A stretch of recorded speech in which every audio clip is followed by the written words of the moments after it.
Bismillahirrahmanirrahim. Assalamualaikum warahmatullahi wabarakatuh.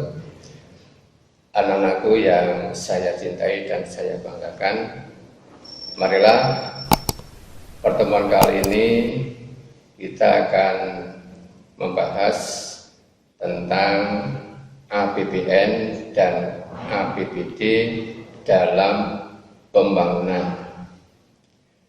Kalian telah belajar tentang pendapatan nasional. Kalian telah memahami bagaimana menghitung pendapatan nasional, apa saja komponen yang masuk dalam penghitungan pendapatan nasional, dan apa saja manfaat perhitungan pendapatan nasional. Masih ingat bukan?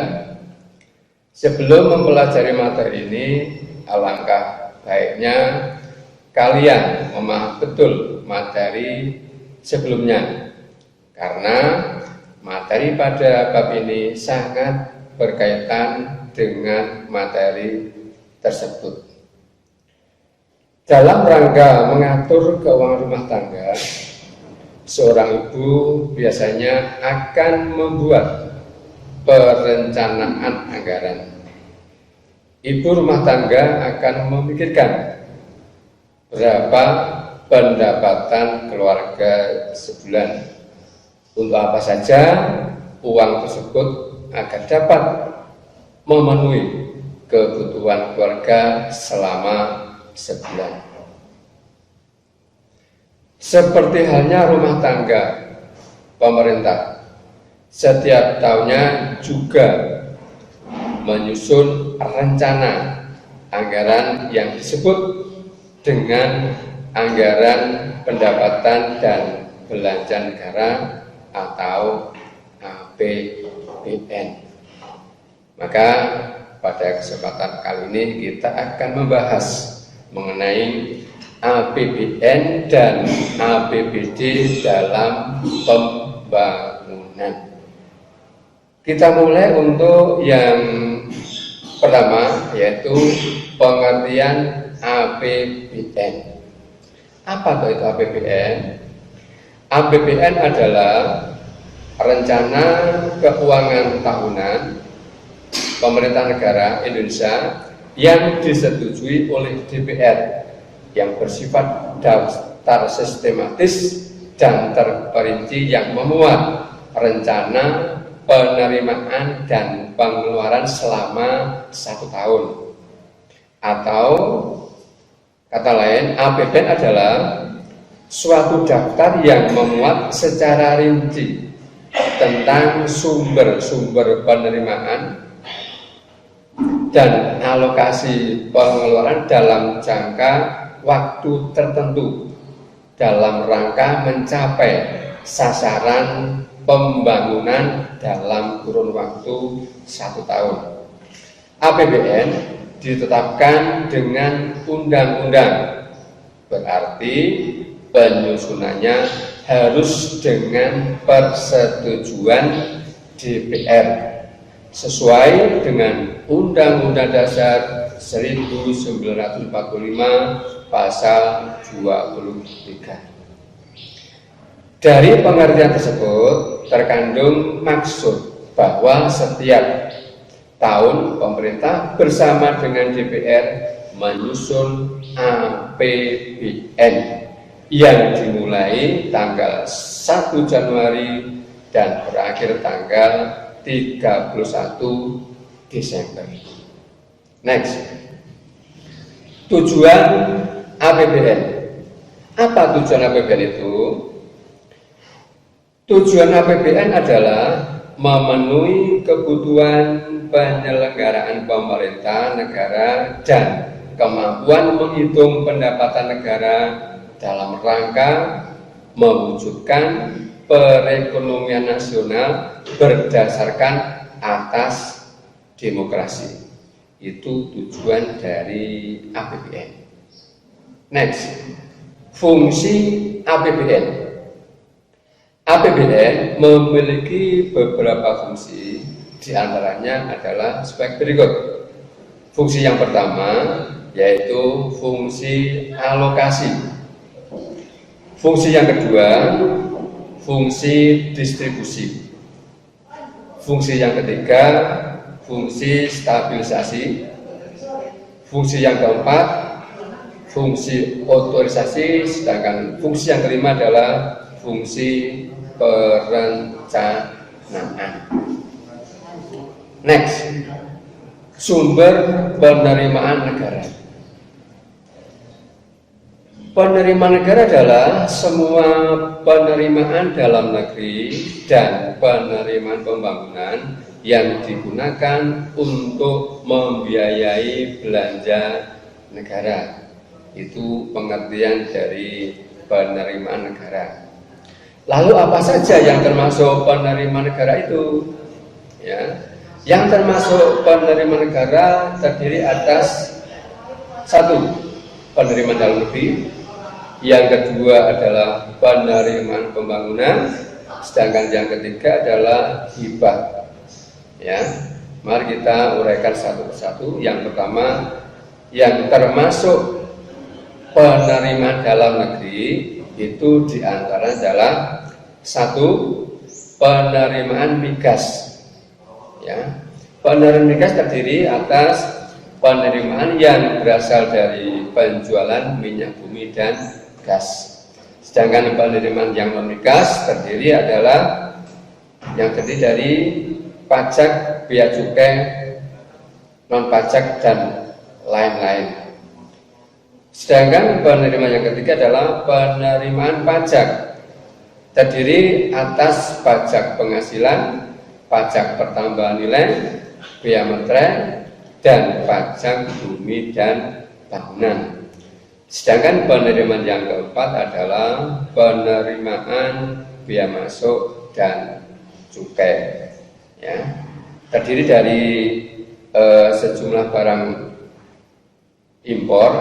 Sedangkan penerimaan cukai terdiri atas cukai tembakau, gula, dan lain-lain. Kita lanjutkan yang kedua, penerimaan pembangunan. Pengertiannya, penerimaan pembangunan adalah penerimaan yang berasal dari bantuan dan atau pinjaman luar negeri. Next, sedangkan yang ketiga adalah hibah. Apa itu hibah?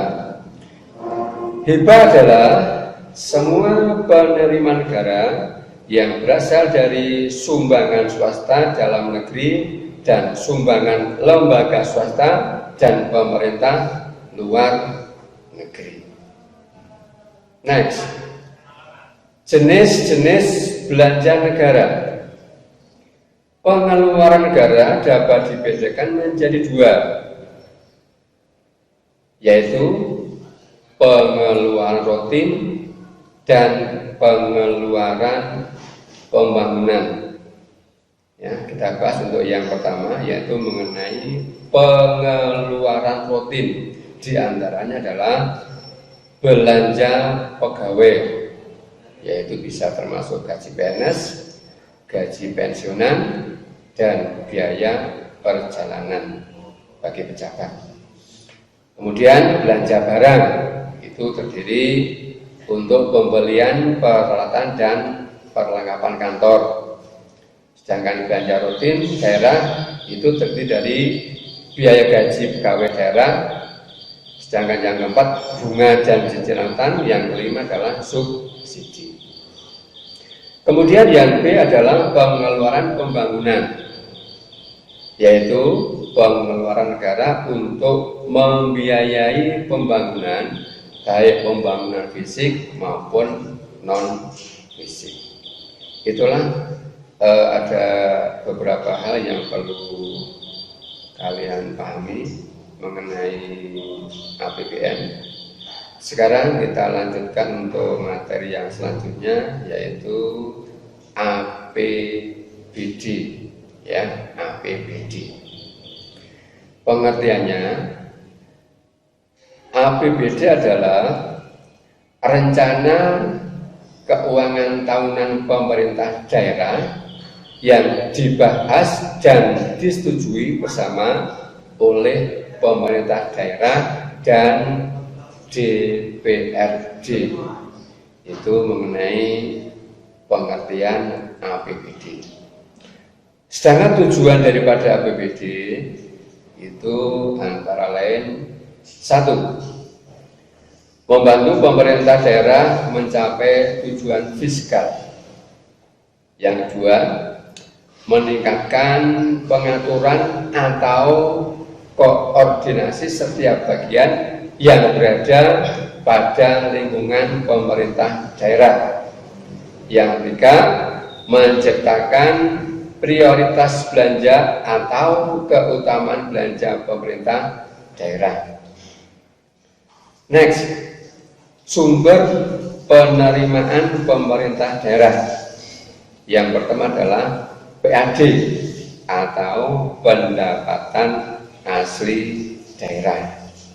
Ya, PAD adalah pendapatan yang diperoleh daerah yang dipungut berdasarkan peraturan daerah sesuai dengan perundang-undangan. Itu untuk pengertian dari PAD. Sedangkan yang termasuk pendapatan asli daerah itu antara lain sebagai berikut. Yang pertama adalah pajak daerah, yang kedua adalah retribusi daerah, sedangkan yang ketiga adalah hasil pengelolaan daerah. Sedangkan yang kedua atau yang kedua adalah dana perimbangan.